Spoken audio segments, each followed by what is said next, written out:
Hey there, I'm Dr. Stephen Hadford. I'm a facial plastic and reconstructive surgeon at MU Healthcare. So I've wanted to become a doctor for as long as I can remember. My brother and I were both born with congenital heart defects.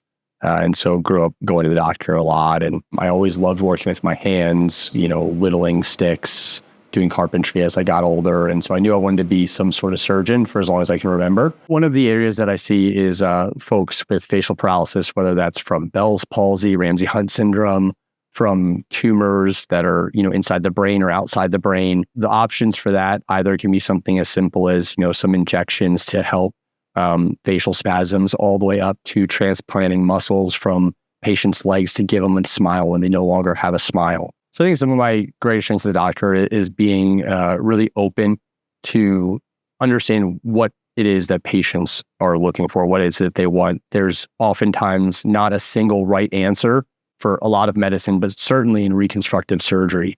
And so being able to listen to your patients, hear them, really solidify, okay, this is what you want and this is what we can achieve. And then to be able to work to achieve that. Certainly in this region in central Missouri, I've not encountered another group that can offer the breadth that MU has to offer. And then certainly within the head and neck cancer and head and neck reconstruction, we have some of the top trained people, in the greater region. A lot of my outside hobbies involve, doing stuff with my family. But we love the outdoors. And, one great thing about moving to Missouri is there's tons of parks here. So we've spent a lot of time hiking Three Creeks and Grindstone. I also like hunting a lot, particularly waterfowl hunting. So I was not able to do that for several years, like throughout training. And so getting back into that's been a lot of fun. I was able to take my oldest son this year with me, and he loved it.